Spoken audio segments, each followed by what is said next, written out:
Sejam todos bem-vindos ao nosso 16º episódio do Zoomcast. E no nosso episódio de hoje estamos aqui com uma convidada muito especial. Ela que é oftalmologista e oculoplástica.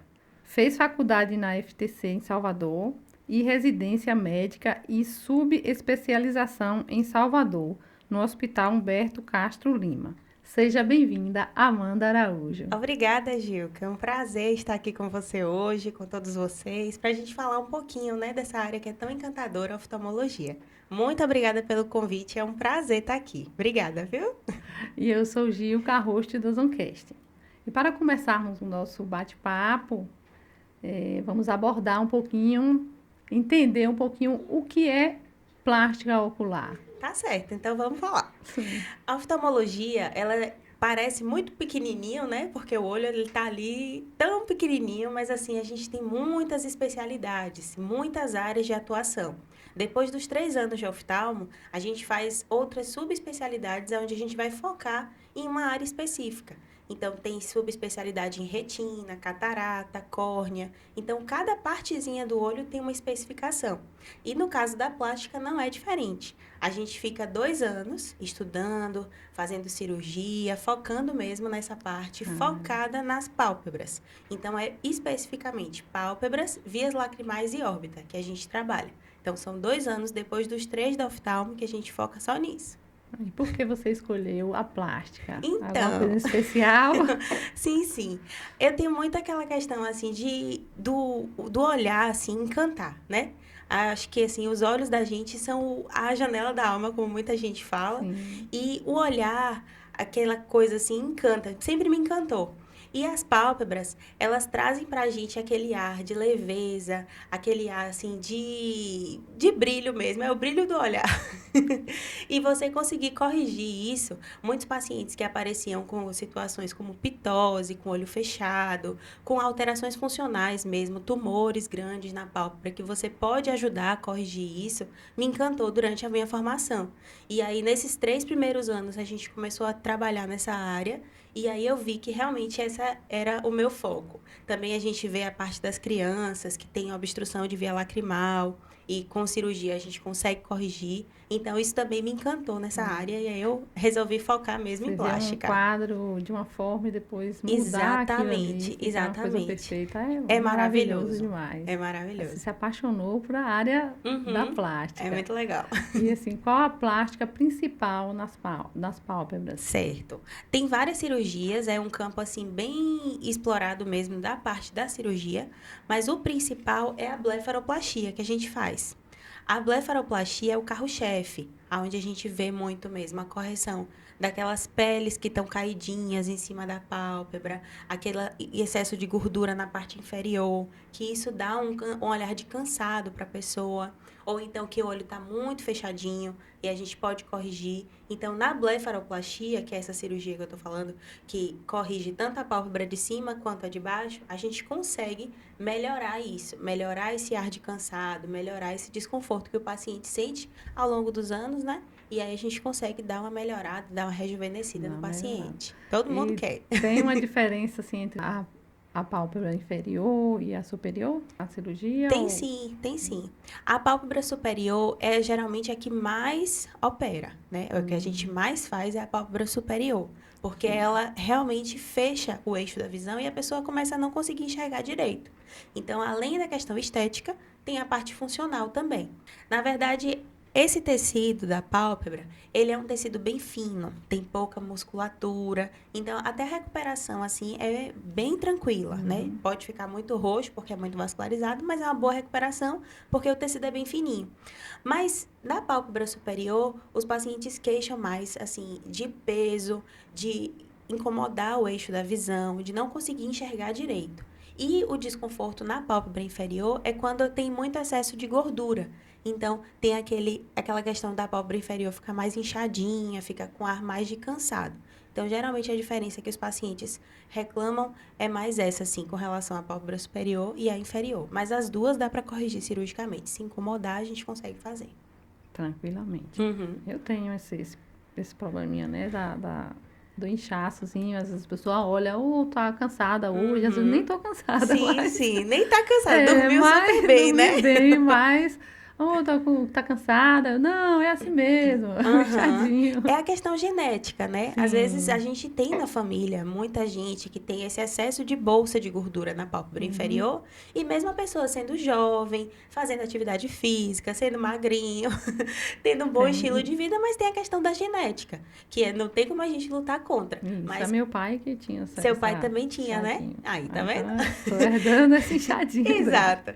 E aí a gente consegue corrigir. Se incomoda a pessoa, Hum, porque é puramente estético mesmo. por Se estética. incomoda, dá para corrigir, porque a gente retira essas bolsas de gordura. E a retirada pode ser tanto pela parte de fora, quanto pela parte interna, que é o que a gente chama de blefaroplastia inferior, pela transcutânea, que é pela pele, ou então subconjuntival, que é por dentro. A diferença dessas duas é que a subconjuntival a gente não consegue ter, não tem nenhum tipo de ponto.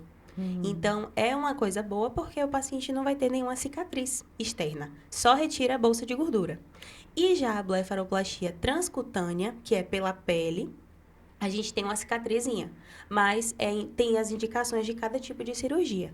A que fica a cicatriz é legal para o paciente que tem muita pele, porque às vezes a gente pode tirar a gordura e fica aquele excesso de de pele. pele. Então aí tem que tirar o excesso de pele, tirando o excesso de pele é com cicatriz Isso. mesmo, não tem jeito. Tem que tirar também a Tira pele, a né, no pele caso. também, mas fica ótimo, porque a pele da pálpebra é maravilhosa. É a melhor pele que tem. Para recuperação, no caso. Exatamente. Mas tem algum risco nessa cirurgia? Tem sim. Ó, toda Tem cirurgia, um ela risco. tem riscos. Então, toda cirurgia, seja ela estética, seja ela funcional, ela tem risco mesmo de você ter complicações. Então, uma das complicações com relação à pálpebra inferior, né, que a gente começou a conversar, é o ectrópio, que é o quê? Essa pálpebra ficar viradinha para fora e ficar com exposição dessa córnea. Equitrópio o nome, né? Equitrópio, Equitrópio. exatamente. Acho Nome que vocês vão estranho. lembrar daquele caso de Bruno Marrone Ah, que sim, teve. que viralizou, né? Isso, viralizou na internet, porque ele fez uma cirurgia e provavelmente tirou muita pele. E o fato de ter tirado muita pele acabou dando aquela impressão de que o olho estava arregalado, aberto demais embaixo. Então, isso é uma das complicações que pode acontecer. Mas aí pode ser revertido também isso cirurgicamente. O ideal é não retirar demais, o ideal é não passar do ponto, é sempre fazer uma questão assim que, além da estética, seja funcional. Então, a gente tem que levar em consideração todo o quadro. Mas, se acontecer, né, por exemplo, uma complicação dessa, como a ectrópio, por exemplo, que a pálpebra ficou virada para fora, aí a gente consegue reposicionar essa pálpebra. Pega ela de novo e, ó, reposiciona no lugar correto. Então tem como reverter, né? Tem. Além de ficar estranho, né? O equitrópio, tem algum problema para a visão? Prejudica alguma coisa assim a visão? Com certeza, né? Porque assim, a pálpebra, a gente está falando o tempo todo de estética e tudo, mas a função dela é proteger o olho. Se o ectrópio, se a pálpebra está virada para fora e tem esse ectrópio, então o olho vai estar desprotegido. Ele fica puxadinho mesmo e ele está desprotegido. Então ele vai estar exposto à luz do sol, ele vai ficar mais ressecado e pode dar muitos problemas na visão, como ceratite, olho seco, pode fazer até úlcera de córnea e dar outros problemas, precisa de cirurgia para corrigir. Esse ectrópio, né, até tem uma imagem que a gente vai mostrar aqui. Fica dessa forma, a gente consegue sim corrigir cirurgicamente e Aqui no melhorar caso essa fica estética. bem Isso, fica bem exposto. Essa a parte aqui do olho. interna é o que a gente chama de conjuntiva, é a partezinha rosa do olho. Então ele fica exposto. E aí a gente precisa pegar essa pálpebra e reposicionar ela. A gente reposiciona no osso. Então a gente pega ela e reposiciona ali no osso para poder corrigir. É uma cirurgia, assim, até rápida, por assim dizer, que demora mais ou menos 15 a 30 minutos. Parece ser tão difícil, né? Porque para você Exato. reposicionar, tirar e colocar no lugar. Exatamente. Mas É. porque a gente já fez muitos anos disso, né? Por isso que é rápido. Por isso que tem que ter um profissional Exato. capacitado, um profissional especializado na área, Com né? certeza, com certeza. São muitos anos de estudo, de entender a anatomia daquele lugar, de entender como deve ser colocado, qual o tipo de fio que deve ser utilizado, para poder corrigir da melhor forma possível. Depois que corrigir, fica excelente, nem parece que fez. mas precisa realmente de uma abordagem correta. Certo. Então, que bom que tem essa... Pode reverter esse quadro, né? certeza. Pode corrigir. Isso é Uhum. maravilhoso. Maravilhoso. Você falou um pouquinho, né? Como é a cirurgia. E para o paciente, como é essa cirurgia de pálpebras? No caso da cirurgia, né? De superior e inferior, tipo de anestesia, tempo... O povo quer saber. Tá E eu bom. também. Vamos nessa, Eu então. também quero saber. Vamos lá. Para o paciente, a primeira coisa é, como a gente já conversou aqui, né? Procurar um profissional experiente e que sabe o que está fazendo. Então, na consulta, a gente vai fazer algumas medidas, a gente vai avaliar o paciente, vai avaliar tudo, desde a funcionalidade daquela pálpebra, desde as medidas que a gente precisa, a gente faz todos os cálculos necessários, a gente alinha muito bem com o paciente a expectativa dele também e a realidade do que pode ser feito, que isso é muito importante, porque às vezes a gente vai para uma cirurgia imaginando uma coisa. Porque uma amiga fez daquele jeito e deu certo, e ficou maravilhosa e ela quer também. Mas cada pessoa é uma. Cada tecido é... Exatamente. tecido, cada pessoa tem uma anatomia, cada pessoa tem uma genética, cada pessoa tem uma história. Então, a gente não pode fazer a mesma coisa para todo mundo. Por isso, a gente precisa de uma conversa muito alinhada, muito sincera, de dizer realmente o que, é que cada pessoa vai conseguir com aquela cirurgia. E aí, alinhando tudo isso... Aí a gente parte para o passo a passo da cirurgia, que é pedir os exames, né, cirúrgicos, pedir a questão de exame de sangue, que a pessoa precisa fazer, raio-x, eletrocardiograma, para saber se a saúde está bem, entendeu? Se pode se submeter a esse tipo de anestesia. Voltando com os exames pré-operatórios direitinho, aí a gente encaminha para o anestesista. Aí o anestesista vai conversar com o paciente, vai ver se está tudo certo e orientar qual tipo de anestesia. Geralmente a gente faz sedação. Então, é uma anestesia mais suave, não é aquela mais tranquila, não é aquela anestesia geral que a pessoa vai ficar dormindo. Algumas pessoas dormem mesmo, mas algumas não, ficam acordadas e precisa, inclusive, que fique acordada para algum tipo de cirurgia. Tem, por exemplo, a da pitose, que é o que o olho está um fechado e o outro aberto. Tem esses pacientes que têm pitose. Durante a cirurgia, eu preciso que ele me ajude. Então, eu converso isso com ele. Olha, você vai estar acordadinho na cirurgia e eu vou pedir para você abrir o olho, porque eu preciso saber se a altura do olho está igual. Tá certinho. Tá da mesma forma. Então, é uma sedação mais tranquila. A pessoa não fica apagada 100%. E tem anestesia local também, que evita a dor. Então, dor não vai sentir, mas pode ficar um pouquinho acordado. Que mais? Aí depois, pronto, vamos para o dia da cirurgia, né? Sim, vamos fazer o protocolo aqui como vai ser, porque eu estou me interessando no assunto e tem pessoas também que estão se interessando para saber. Então, vamos nessa. Então, já passamos dessa etapa pré-cirúrgica e agora vamos para o dia da cirurgia. Estou fazendo uma consulta aqui. É claro. 0800, vocês também, viu, gente? Vamos nessa. No dia da cirurgia, o anestesista vai orientar o jejum, por exemplo. Então, geralmente são 8 horas que a pessoa tem que ficar em jejum para poder fazer a sedação. Tem que ir com acompanhante, porque é o acompanhante que vai ajudar na saída. E na hora da cirurgia, ele vai ser orientado, ser conduzido para a sala de cirurgia, vai fazer a sedação. O médico cirurgião vai operar, demora, dependendo de cada caso. Pode demorar 15 minutos, pode demorar 2 horas, varia de cada cirurgia e de cada proposta para cada paciente. Então, o tempo cirúrgico é muito variável. Depois que fez a cirurgia, a gente bota a pomada, bota um curativozinho e a pessoa vai para casa na mesma hora.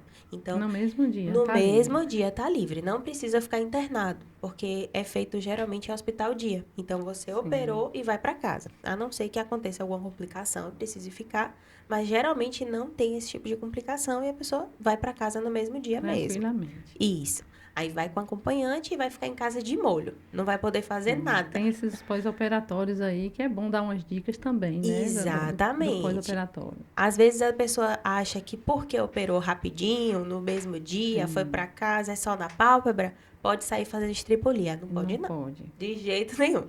É uma cirurgia, né? Exatamente. Tem que ir pra casa, ficar de dondoca. Eu sempre falo com minhas pacientes, ó, você vai ficar de princesa em casa, não vai fazer nada.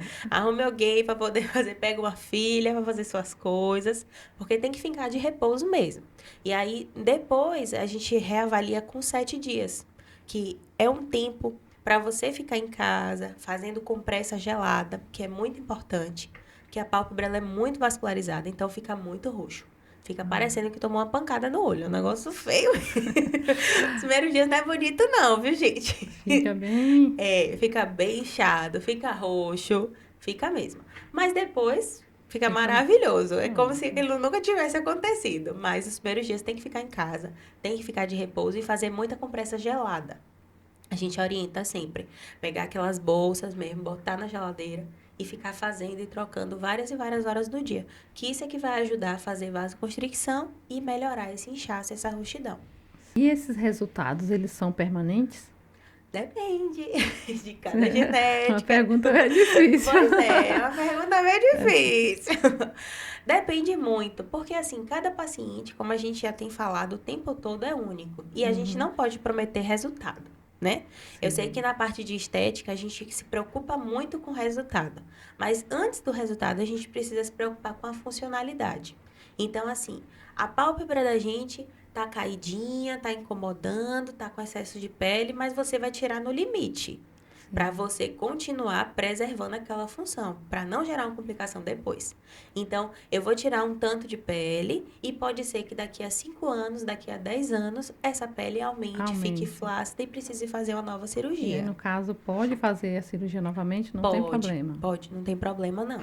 Mas assim, sempre a gente vai pesando cada caso e pode acontecer de 5, 10 anos a gente precisar fazer uma nova cirurgia. Porque a gente vai envelhecendo, o corpo todo vai envelhecendo. Vai mudando, né? Colágeno vai indo embora, minha irmã. E aí é isso aí. A pele vai chegando, não tem jeito. Não tem jeito. Então, tem que ir sempre cuidando também.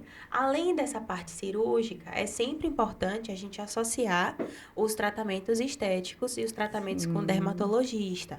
Entendeu? É isso que eu ia te perguntar, né? Se poderia associar o estético, esses tratamentos estéticos com a cirurgia.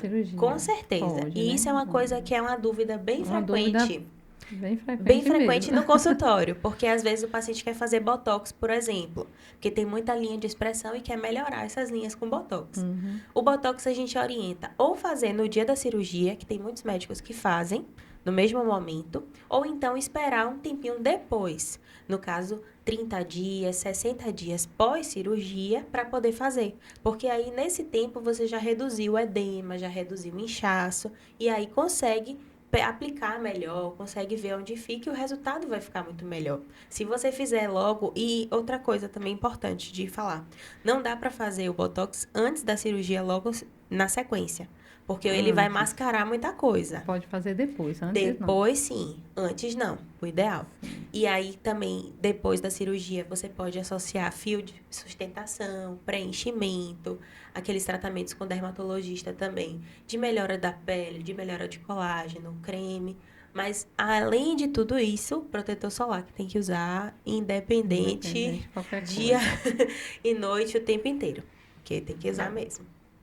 Bem explicado isso aí. Obrigada. Que tirou as dúvidas tem que de muita mesmo. gente. E aproveitar aqui o momento, agradecer aos nossos patrocinadores que estão aqui na Zoomcast. Muito obrigado, meus colaboradores, por vocês fazerem parte da Zoomcast. Agradecer a Elegância. Eu estou aqui toda elegante. Muito obrigada, Elegância. E continuando aqui com o nosso papo, que está assim maravilhoso, com a doutora Amanda, tirando dúvidas. Espero que vocês estejam gostando. Quem não se inscreveu ainda no nosso canal, se inscreva. Dê aquele joinha. Dê aquela moral pro canal. E acione o sininho de notificações, porque aqui toda semana a gente tem conteúdo novo. Voltando aqui ao nosso bate-papo, a blefaroplastia. Tem alguma cobertura de algum plano, em algum caso específico? Como assim, às vezes estética, né? Sim. Uma das questões. Tá bom. Essa é uma boa pergunta. O pessoal quer saber. Então, assim, alguns planos de saúde, eles não cobrem a parte estética, né? Acho que a maioria dos planos, eles não cobrem a parte estética. Mas a parte funcional, tem sim cobertura do plano. Então, no caso da blefaroplastia superior, que ela tem paciente com pitose, que é aquela oclusão do eixo, que o olho fica assim meio fechado, fica um mais fechado que o outro, ou os dois fechados, e a pessoa não consegue enxergar direito, então a parte superior, geralmente o plano cobre. Ele consegue cobrir, porque tem essa questão da pitose, se tiver pitose associada. Se não tiver pitose associada, for só a pele, aí não vai cobrir. E na parte inferior... Fica só estética, porque né? fica só estético. E na parte inferior, nenhum cobre, porque eles consideram mais como estético mesmo. Quais outras cirurgias você faz? Tá No bom. caso da doutora Amanda aí, Uhum. coloca a mão na massa. Tá certo. A gente opera assim, da parte da pálpebra, tem vários tipos de cirurgia. Então, a gente já falou muito de pálpebra superior, correção de pitose, blefaroplastia, pálpebra inferior, correção de equitrópio, blefaro inferior. Mas tem também os tumores de pálpebra, que aparece muito. Tem casos, assim, super desafiadores, assim, de tumor, de câncer de pele mesmo, que às vezes a gente acha que câncer de pele dá em outros lugares, mas no olho não dá. Pode acontecer, É mesmo? infelizmente. Na Infelizmente. pálpebra, pode acontecer tumores, assim, até grandes mesmo, que a gente precisa corrigir, que precisa reconstruir. E quem faz isso é o plástico ocular também. Tem também a questão das vias lacrimais, bebezinho, criança menor, que nasce com obstrução da via lacrimal, que fica lacrimejando muito, acumulando secreção. A gente opera também, porque também essa área de atuação da plástica. Pterígio, que é aquela carne no olho que fica crescendo, fica bem vermelho, né? Fica bem irritado. A gente faz também. Também tem o terçol, o pessoal chama de terçol, é o calásio. Às vezes ele fica muitos anos, muitos meses, fica incomodando, dói bastante, por conta da obstrução ali da glândula. E aí o paciente sente muito desconforto. Então, dá para fazer essa cirurgia também para corrigir, que é a cirurgia de correção de calásio. É uma delas. Deixa eu ver mais. Ah, cílios. Cílios também. Também a gente opera. Cílio pode crescer virado para dentro. Entendeu? Tá. E aí prejudica a visão, Incomodando. né? Imagine só demais. aquele coisinha, uma vassourinha espetando o olho ali o tempo todo. Quando cai um cisquinho, já fica Meu agoniado, marido imagina. adora cair cílio no olho dele. Eu nunca vi. Sou Ainda bem que especialista. tem a doutora pra tirar. Exatamente. Eu acho que ele casou comigo por isso, viu? Porque eu sou especialista em tirar cílio. E o bom é que os filhos nasceram todos com cílio grande também. Então eu acho que eu vou ter trabalho pra vida toda agora. Vai ficar especialista nisso, mais sim. ainda. Mas graças a Deus o cílio dele é solto, entendeu? Então o cílio dele solto, caiu, eu tiro rapidinho. Não precisa cirurgia. Não precisa cirurgia e não vai precisar, com fé em Deus. Mas se o paciente fica com o cílio, que ele nasce virado para dentro, espetando o olho, aí a gente tira também, cirurgicamente. Aí faz a cauterização daquele cíliozinho e aí ele não cresce mais. Como você falou, alguns casos aí no início, né, de câncer, os casos mais complicados. Você já teve algum caso desse? Fez alguma cirurgia? Assim, onde eu trabalhava, né, onde foi minha formação, lá no Hospital Humberto Castro Lima, a gente atende pessoal da Bahia inteira. Então, tem muito caso, assim, super diferente. Teve uma paciente mesmo que ela teve uma queimadura muito extensa na face e ela passou por diversas cirurgias plásticas. Então, teve uma queimadura muito extensa e aí as pálpebras ficaram totalmente viradas. Ela perdeu a pálpebra porque a pele retraiu inteira. Então, toda essa pele que retraiu fez uma exposição absurda do olho dela. E a gente precisava corrigir aquilo. Então, a gente retirou pele, nesse caso mesmo específico. Ela precisava de pele para a pálpebra superior e para a pálpebra inferior, porque ela não tinha mais nada. Queimou tudo, assim. Foram depois de muitos anos, ela veio pra gente, acho que depois de 5 anos da queimadura. Então, o olho já estava bem sofrido, porque estava muito exposto. Mas aí a gente conseguiu fazer algumas cirurgias para poder corrigir. Não foi uma só, foram algumas. Várias, né? São várias. Aí, no caso dela, lá no hospital, quando ela já chegou, a gente acabou fazendo 2. Que foi uma cirurgia para a pálpebra superior. Tiramos pele da parte de trás da orelha, que é uma pele assim boa também, que parece com a pele da frente. A cor fica bem parecida. Então, fica legal esteticamente e funcionalmente, que era o nosso principal objetivo. Aí, tirou de trás da orelha, colocou na pálpebra de cima. Passou um tempo, acho que foram uns 30 dias. Foram 30 dias. Passou os 30 dias da recuperação e aí a gente programou a pálpebra de baixo. Que aí tirou a pele do outro lado e colocou a parte inferior também. E aí ela ficou bem, assim, graças a Deus. O resultado dela é maravilhoso, assim. Toda vez que eu vejo, assim, chega a dar uma Uma aquecida no alegria, né? coração, é. De É fazer parte maravilhoso. de uma De- reconstrução do É uma rosto, né? reconstrução, exatamente. Esse, no caso, foi o mais, assim, o mais difícil na sua carreira. Eu acho que esse foi um dos mais encantadores. Não o Mas mais difícil, mas o mais encantador, né? O mais difícil acho que foi um tumor de pálpebra enorme que a gente teve, que ele tomava toda a extensão da pálpebra. E aí a gente precisou tirar pele de outros lugares, tirou pele também de trás da orelha, deixou o olho fechado por um tempo, tirou tecido da parte superior, botou tecido na parte inferior, para poder tentar reconstruir aquele olho. Era um câncer maligno, mas a extensão dele já estava na pálpebra toda. Então a gente tirou aquele material, mandou para biópsia. E aí, quando chegou a biópsia, graças a Deus, as margens estavam livres. Então, era um câncer de pele, era maligno, mas por a gente ter tirado de maneira extensa, o paciente ficou curado daquele E câncer. não afetou a visão. Não afetou o olho, afetou só a pele mesmo, era só local. Então, a gente tirou tudo aquilo, jogou fora, mandou para biópsia. Graças a Deus, veio o resultado dizendo que não tinha avançado, né? E aí a gente conseguiu reconstruir essa pálpebra. Foi difícil a reconstrução, porque a gente teve que arranjar tecido, né? Pegava um pouquinho de uma pálpebra, botava uma pele de outro lugar de trás da orelha, de outro lugar, ia colocando. E aí, no final das contas, ficou bem, graças a Deus. A estética dele também ficou boa. Mas, além da estética, nosso objetivo principal era curar ele daquela doença. Ficou curado. E, graças a Deus, melhorou. Ele ficou curado e ainda ficou com estética boa, né? E o que eu acho interessante é você tirar a pele de um local e aproveitar em outro. É maravilhoso. É encantador. É demais. Por isso que eu me apaixonei por plástica. A gente fica assim também encantado, né? Imagina você que está lá parte, fazendo né? esse processo, fazendo parte da Sim, reconstrução de um rosto, de uma visão. Bom. É maravilhoso. E aproveitando, falando desse assunto, né, de câncer, que dá também na visão, na pele. Verão está aí, o sol a todo vapor. Sim. E quais cuidados você passaria para as pessoas? Primeira coisa, protetor solar. Acordou, protetor solar no rosto. Porque realmente o sol, a gente está com exposição e insolação absurda nesses últimos dias. Um calor terrível. E mesmo que não tivesse, né? A gente precisa ter esse costume, esse hábito mesmo, a rotina de passar protetor solar todos os dias. Então, a primeira coisa é, acordou, passa protetor. Não é passar só ao redor do olho. A pele da pálpebra, a gente está falando aqui. Falou que, inclusive, tem câncer na pálpebra.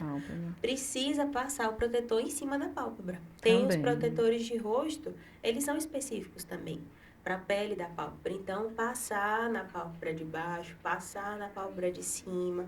Tem algumas pessoas que têm um pouquinho de sensibilidade, pode ter alergia, ficar coçando um pouquinho quando sua. Então, procurar uma marca que você se adapte. Conversar com o dermatologista ou então com o seu oftalmo também, para ver uma marca que fique bom, né? Que não irrite seus olhos e passar na pele, porque precisa. Passou protetor solar, óculos escuros é importante usar também. Justamente a gente está falando também da claridade, né, do sol. Por conta da claridade do sol e por conta também de franzir o rosto. Verdade. A gente está falando de também estética. De estética. Saúde e estética junto. Exatamente. Caminham muito juntos. Sim. E aí aquele pezinho de galinha que aparece é porque a gente fica franzindo ali o rosto o tempo todo. Verdade. Então, se você não quiser usar botox logo, quiser retardar um pouquinho, bota óculos escuros. Ajuda. Hoje se fala muito em tecnologia, né? Em tecnologia nesta área aí, dessa cirurgia ocular. Sim. O que é que tem mais inovador? De novidade, pronto. Tem aparecido muito o que a gente chama do laser de CO2, que a gente faz a cirurgia sem cortes, que é o que a gente chama de blefaroplastia sem corte. Sem corte, muito bom. Gostei dessa daí. Essa é interessante. Essa daí me animou. Mas tudo tem indicação. Sim. Então, a blefaro sem cortes, com laser de CO2, ela é ótima para paciente que tem pouca pele. para uma pele mais jovem, que não tem muita linha, muita ruga, que não tem muita sobra de pele. Se tiver muita sobra de pele, o laser não vai ajudar tanto, porque eu vou precisar tirar um tanto de pele para deixar Tem que esticadinho. cortar, não E tem aí tem que jeito. cortar mesmo. Mas a cicatriz da pálpebra ela é maravilhosa, então não se preocupe com cicatriz não. Mas o laser de CO2 é uma coisa que está vindo muito aí, que a gente tem ouvido falar bastante. Mas tudo isso de inovador, tudo isso de estética ajuda a gente muito, mas tudo Muito. tem que ser pesado muito bem também, para cada caso, para cada situação. Então, o que mais de inovador assim, que se fala é essa questão da blefaro sem cortes. Sem corte, da laser, A né? laser, Bom, isso. gostei do assunto aí. Falamos de plástica, de beleza, falamos de cirurgia, de pós-cirúrgico, dos desafios que você já enfrentou. E agora falar um pouquinho de Amanda. Tá bom, então vamos lá, né? Então, o que é que eu vou falar de Amanda? A gente já falou um pouquinho da minha formação, né? Assim, de medicina, para mim, o que me encantou na medicina geralmente foi isso também que me encantou da plástica, né? O fato de você poder ajudar os outros de alguma forma, assim, de transformar a vida daquela pessoa para melhor. Então, a medicina, desde pequititita, acho que meus pais colocaram isso na minha cabeça e eu internalizei e isso virou um dom, assim, para mim, que é essa vontade, assim, de cuidar dos outros. Então, a medicina para mim foi isso, né? Foi esse vontade, esse desejo, e foi daí que eu estudei tudo e deu certo. Formei em 2009 na escola. E aí, daí, em 2010, logo, graças a Deus, eu já consegui passar na faculdade em Salvador. E aí, fiquei fazendo o meu curso lá. Aí, fiz o curso de medicina lá em Salvador, na FTC. Terminou o curso, a gente ficou um tempinho trabalhando, né? Que é importante, que a gente fica doido para trabalhar quando acaba. Aí, fiquei 1 ano e meio trabalhando e logo em seguida já entrei na residência de oftalmo. Durante a faculdade, eu nem pensava em oftalmologia. Eu era daquelas pessoas, meu Deus, eu tenho agonia com o olho, não quero saber de agonia de olho. O olho fica vermelho, já ficava chorando. Mas aí, quando eu terminei, comecei a trabalhar no postinho, aí eu comecei a ver alguns casos de oftalmologia. E me dava uma angústia tão grande eu encaminhar os pacientes e não conseguir resolver aquilo.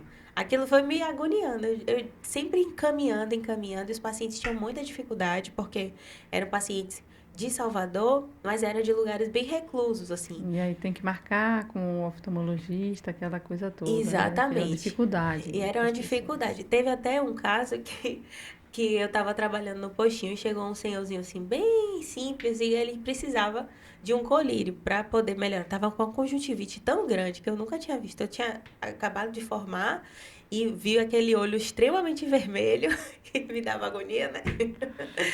E cheio de secreção. Sem poder E ajudar. eu sem conseguir ajudar. Eu fui na farmácia, comprei um remédio e levei para o senhorzinho, porque no posto não tinha também.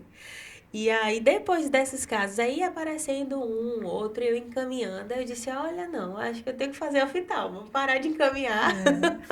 Foi E, descobrindo aos poucos exato. E aí fui me encantando, assim, uma coisa, porque a gente na faculdade tem muito pouco contato com oftalmologia. Assim, meu irmão tá fazendo medicina agora, e ele tem um colega que ele fica fazendo meme na internet, e aí fica dizendo que a oftalmologia, meu Deus, é um mundo que ninguém nunca vê na época da faculdade. Então, você vai ter contato depois mesmo. E aí, só se você conhece alguém, se você tem algum colega, algum parente, que aí você pode se envolver mais na área. Eu não tinha nada disso. Mas eu fui aos poucos, assim, vindo e tudo. E aí gostei dessa parte da oftalmologia. Meu pai também, Meu pai tem uma ótica. Então, meu pai, ele tinha contato com alguns oftalmologistas. E já aí tinha um ele... sonho também do Isso, pai. exato. Ele trabalhava na Uma ótica. profissão maravilhosa, né? E aí ele gostava, assim, achava muito legal. Os oftalmologistas sempre bem solícitos com ele, bem dispostos. E ele também me conseguia, assim, um estágio para ir conversar com alguém, para ir ver. E aí foi nesse 1 ano e meio que eu fui gostando dessa área. E aí eu vi que realmente eu tinha nascido para isso. E aí eu resolvi fazer oftalmo também. Mas é maravilhoso, assim, Que coisa boa, é uma coisa maravilhoso isso mesmo que aí. eu gosto muito. Conhecendo um pouquinho de Amanda aí, né, gente? Essa assim, profissional maravilhosa. A gente está vendo o amor, como ela fala, da profissão. E eu quero agradecer por ela trazer essa bagagem toda, por ela trazer esse conhecimento dela aqui pra gente. Uma aula aqui sobre cirurgia de pálpebras. Na faculdade, você também Sim, dava aulas? sim, Estou sim. sabendo que você dava aulas na faculdade. Pois é, eu voltei para a FTC. Agora a FTC virou Zarnes. Então, recentemente, assim, mudou o grupo, mas continua a mesma estrutura, assim, de antes. E eu comecei a dar aula na FTC. Acho que já tem 2 anos trabalhando na FTC como professora de oftalmologia. Então, eu acabei voltando. E aí, os alunos, eles adoram, assim, essa parte. Eu não sei se eles são puxa-saco, entendeu? Tem isso também, né? Mas acho Ser que a forma puxa-saco de da ensinar professora. também, a forma de ensinar Ajuda, eu acho que sim, ajuda. viu? Não sei não, mas sai todo mundo. Ai, Pro, eu gostaria, eu quero ser oftalmo também. Depois eles esquecem, porque é É. muito pouco o tempo que a gente fica. Na faculdade a gente só tem 1 mês de oftalmologia. É no 6º semestre, lá na FTC, pelo menos. Então é 1 mês intensivo, assim, vendo tudo, vendo as partes do olho, aprendendo. Então eles saem encantados, porque não viram nada disso até então. Então eles gostam bastante. Então eu estou trabalhando atualmente na FTC, mas antes eu também dava aula na Unifax. Então, logo assim que eu saí da faculdade, eu estava trabalhando no posto de saúde e era professora de saúde da família. Então, ser professora tá me levando, porque minha mãe é professora Deixando também. também. É, minha mãe é Pronto. professora, então eu acho que é minha sina também. Está no sangue, Tá no está na sangue. veia. E assim, para as pessoas que estão na dúvida, como você disse que eles ficaram encantados, né? Para aqueles que estão na dúvida do que fazer, qual conselho você daria para esses Sim, para os recém-formados. recém-formados aí? Ó, primeira coisa, né? Você tem que ver alguma coisa que você goste, né? Assim, a gente realmente fica preocupado, assim, em trabalhar muito, em se dedicar muito, mas é uma coisa que a gente vai levar para nossa vida. Então Sim. a gente tem que fazer aquilo com prazer mesmo. E se você tá na dúvida, é bom acompanhar pessoas. Então você quer ficar um dia lá comigo, pode ficar um Pronto. diazinho, conhece alguém, entra em contato. Porque aí você vai vendo a dinâmica de cada especialidade e vai vendo se é para você mesmo. Então, eu fiz isso, né? Fiquei um tempo na UTI, acompanhando o pessoal, acompanhei o pessoal na cardiologia, depois acompanhei na oftalmologia também. Então, isso de você ver a rotina de cada um é muito bom. Aí vai descobrindo Você vai se o descobrindo que que gosta gosta mais, mesmo, né? isso, e aí que você se encaixa melhor. Pronto. Então, agradecer a nossa convidada aqui, Eu que agradeço. maravilhosa, as explicações foram ótimas. Você Obrigada. pode falar também a sua rede social Uhum. aí, a sua clínica. Tá bom. Esteja à vontade. Tá certo. Assim, atualmente eu voltei para Santo Antônio, então minha formação toda foi em Salvador, mas minha cidade do coração, da vida, da família é Santo Antônio de Jesus. Então a gente tem as raízes lá e quer continuar com essas raízes lá em Santo Antônio. E aí a gente vai colocar aqui, ó, o videozinho da clínica para vocês darem uma olhadinha que a gente montou um consultório lá. E aí esse consultório eu atendo, tô atendendo todos os dias lá em Santo Antônio. E aí tá um videozinho aí da clínica para vocês verem nossa estrutura, nossos aparelhos, tudo novinho, cheirosinho, para atender da melhor forma possível as pessoas. Aí são os equipamentos, olha eu aí, ó, fazendo propaganda. Aí a clínica é a Mais Oftalmo. Fica bem no centro ali da cidade, na rua Rui Barbosa, número 65. Nas redes sociais a gente tem o endereço, tem o WhatsApp. Nossa secretária Netinha, ela é maravilhosa. Vai atender vocês com o maior amor do mundo. E aí é só entrar em contato com a gente mesmo para agendar a consulta, a avaliação. Lá eu faço tanto a oftalmologia geral, né, que é a minha formação Sim, inicial, quanto a parte de plástico ocular também, as cirurgias. Então, na a clínica mesmo clínica. eu não opero, mas eu avalio tudo, a gente opera numa clínica parceira nossa, e aí depois as revisões a gente volta fazendo tudo Na na clínica. clínica. Isso. Aí a gente tem essas parcerias assim. Mas lá eu Bom, faço de tudo um pouquinho. é especialista mesmo, a mulher. É isso Então, aí, vamos nessa. agradecer de coração, Amanda, por você passar isso aqui pra gente. Tá bom. De outra vez que vim aqui na cidade também, Com já está certeza. convidada para um outro assunto. Tá Viu? bom. Vamos aguardar essa convidada. Eu que agradeço essa oportunidade, assim, maravilhosa, esse espaço lindo que vocês estão de parabéns, assim, é muito bom. Gilca deixa a gente super à vontade. Eu sou tímida, viu, gente?